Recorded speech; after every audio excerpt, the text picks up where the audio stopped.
سپارہ number 20 کی تیسری بات جو ہمیں سمجھنی ہے وہ واقعہ ہے قارون کا۔ قارون ہم جانتے ہیں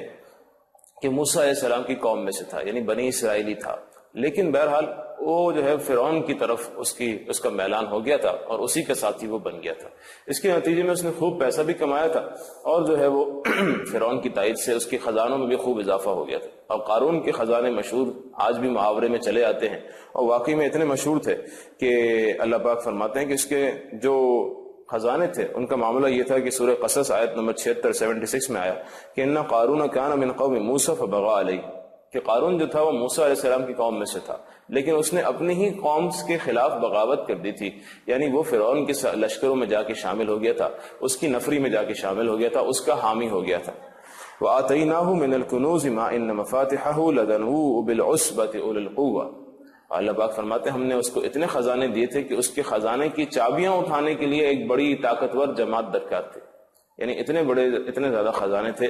کہ یہ معاملہ اس کا تھا کہ اس کی خزانے جہاں رکھے ہوتے تھے ان گوڈاؤنوں کی جو چابیاں اٹھانے کے لیے بھی جو ہے ایک بڑی جماعت درکار تھی لوگوں کی، کافی لوگ مل کے وہ چابیاں اٹھایا کرتے تھے، یعنی اتنا جو ہے اس کے پاس مال اور اسباب تھا۔ اس کا قصہ کچھ یوں آیا ہے سورہ قصص رکوع نمبر 8 کے اندر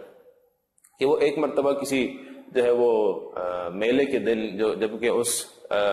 علاقے میں میلہ وغیرہ لگا کرتا تھا، کوئی فیسٹیول ہوا کرتا تھا، اس دن جو ہے وہ قارون اپنے لاؤ لشکر کے ساتھ نکلا، بڑے پروٹوکول کے ساتھ نکلا، بڑی اعلیٰ اس کی سواریاں اس وقت کی جو بھی تھیں ان میں نکلا اور بڑے لوگ ہٹو بچوں کی صدائیں لگائیں اور بڑا مال اور اسباب جیسے کہ اپنے جو ہے مال کا مظاہرہ کرتے وہ نکلا ہے۔ تو جو عوام تھی ارد گرد اس نے یہی کہا کہ واہ بھائی واہ، کیا نصیب پائے ہیں قارون نے، کاش کہ ہمارے لیے بھی اتنے سارے مال و اسباب ہوتے۔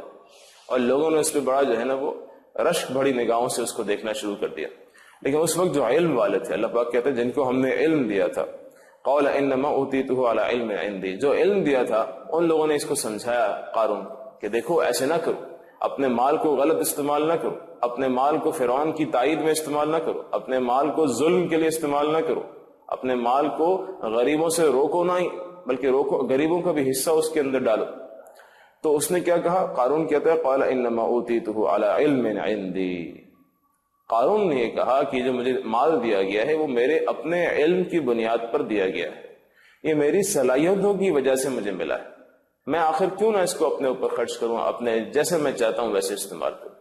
یہ ہے قارون کی سوچ جس کو اللہ پاک چاہتے ہیں کہ بندہ مومن اچھی طرح سمجھ لے اور اس سے 100% اجتناب کرے، اس سے پرہیز کرے۔ یہ سوچ بندہ مومن کی نہیں ہے، یہ قارون کی سوچ ہے۔ قارون کی سوچ کیا ہے کہ میرے پاس جتنے اسباب ہیں، میرے پاس جتنا مال ہے، میرے پاس جتنی بھی کچھ چیزیں ہیں وہ میری صلاحیتوں کی وجہ سے، وہ میں نے خود کمائی ہیں، میرے اوپر کسی کا احسان نہیں ہے، میں ڈیزرو کرتا تھا۔ یہ بندہ مومن کی سوچ کیا ہے کہ میرے پاس ایک ایک پائی جو موجود ہے وہ میرے اوپر اللہ کا احسان ہے، اللہ نے دیا ہے تو مجھے ملا ہے، صلاحیتیں بھی اللہ نے مجھے دی ہیں تو صلاحیتیں مجھے ملی ہیں، میں کون سی صلاحیتیں خرید کے لایا ہوں۔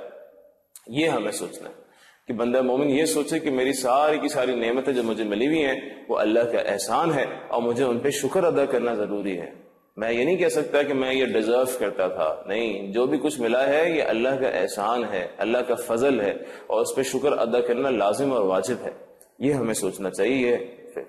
بہرحال جن کی سوچ یہ قارون والی ہوتی ہے تو کہا ان کا انجام کیا ہوا؟ ان کا انجام یہ ہوا کہ بالآخر اس پر اللہ کا عذاب آیا قارون پہ، اور آیت نمبر 81 میں فرمایا گیا کہ فَخَسَفْنَا بِهِ وَبِدَارِهِ الْأَرْضِ،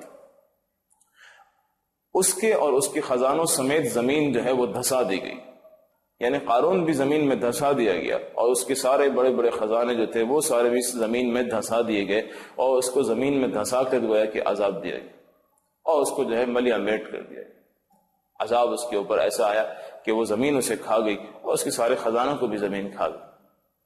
اب جب ایسا ہوا ہے تو پھر ساری عوام جو اس وقت کی جو ہے رشک کر رہی تھی کہ کاش ہمیں بھی یہ نصیب ہو جاتا، تو انہوں نے سب نے اللہ کا شکر ادا کیا کہ اللہ کا فضل ہے کہ ہم اس عذاب سے بچ گئے۔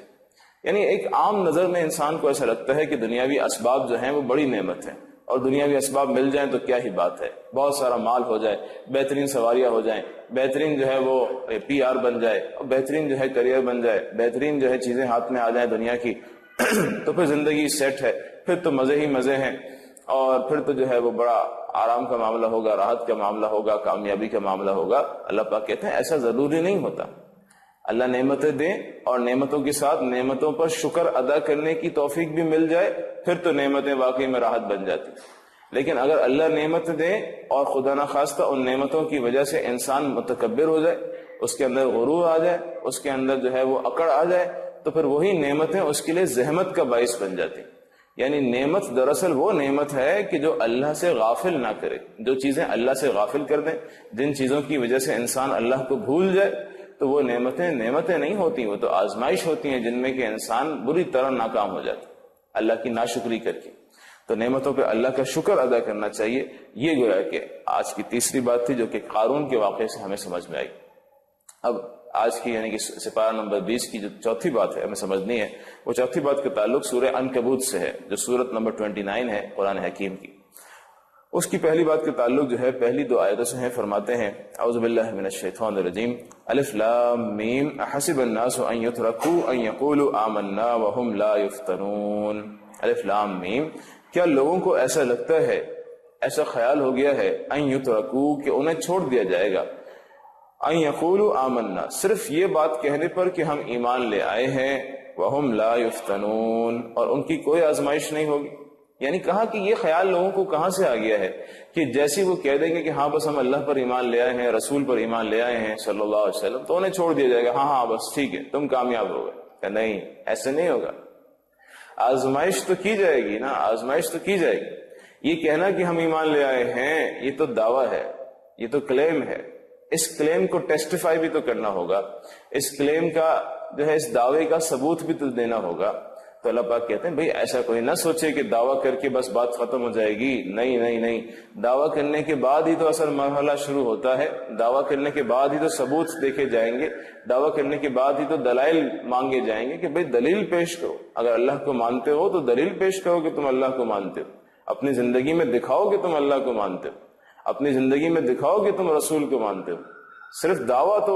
جو ہے وہ بڑا آسان ہوتا ہے، دعویٰ کرنے کو تو کوئی بھی دعویٰ کر لے۔ یہ اور بات ہے کہ دعویٰ کرنا بھی برکت سے خالی نہیں، دعوے کے بعد ہی تو سلسلہ شروع ہوگا۔ کلمہ کسی نے پڑھا ہی نہیں تو پھر اس سے بات ہی کیا ہونی ہے۔ ہاں کلمہ پڑھا ہے، اب یہ دعویٰ ہے، اب اس دعوے کا ثبوت درکار ہے کہ اگر واقعی میں کہتے ہو کہ لا الہ الا اللہ تو زندگی میں نظر آنا چاہیے کہ لا الہ الا اللہ، کہتے ہو کہ محمد رسول اللہ صلی اللہ علیہ وسلم تو زندگی میں نظر آنا چاہیے کہ تم محمد مصطفیٰ صلی اللہ علیہ وسلم کے راستے پہ چلنے والے ہو،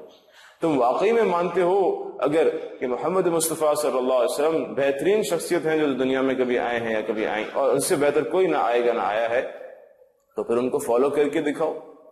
آج سیدھی سی بات ہے، اگر ہم کسی غیر مسلم سے کہیں کہ دیکھیں بھائی آپ کو پتا ہے ہمارے جو رسول ہیں محمد عربی صلی اللہ علیہ وسلم وہ بہترین شخصیت جو اس دنیا میں آئے وہ وہی ہیں، نہ ان سے افضل کوئی آیا ہے نہ ان سے افضل کوئی آئے گا۔ آج اگر یہ باتیں ہم ایک غیر مسلم سے کہیں تو غیر مسلم چھوٹتے ہی ہم سے کیا سوال پوچھے گا، کیا واقعی میں تمہارے نبی سب سے افضل ہیں؟ ہم کہیں گے ہاں بالکل۔ تو وہ یہ کہے گا کہ بھائی تمہارا نوجوان پھر ان کو فالو کیوں نہیں کرتا؟ تمہارا نوجوان تو ہمارے فلم سٹاروں کو فالو کرتا ہے، تمہارا نوجوان تو ہمارے یہاں کی جو معروف شخصیات ہیں ان کو فالو کرنے میں فخر سمجھتا ہے۔ اگر تمہارے نبی اتنے اچھے ہیں تو تم لوگ خود اپنے نبی کو فالو کیوں نہیں کرتے؟ سوچنے کی بات ہے کہ آج ایک غیر مسلم مجھ سے اور آپ سے یہ پوچھ لے تو ہم کیا جواب دیں؟ کیا ہمارے پاس کوئی جواب ہے؟ یہ ہمارے لیے سوچنے کی بات کہ بھئی واقعی میں اگر ہم سمجھتے ہیں کہ اللہ کے رسول صلی اللہ علیہ وسلم سب سے اعلیٰ شخصیت ہے اور بلا شبہ آپ ہیں، تو پھر فالو کیوں نہیں کرتے بھائی؟ معلوم ہوا اس دعوے کا ثبوت درکار ہے جو کہ مل نہیں رہا، اس دعوے کا ثبوت درکار ہے،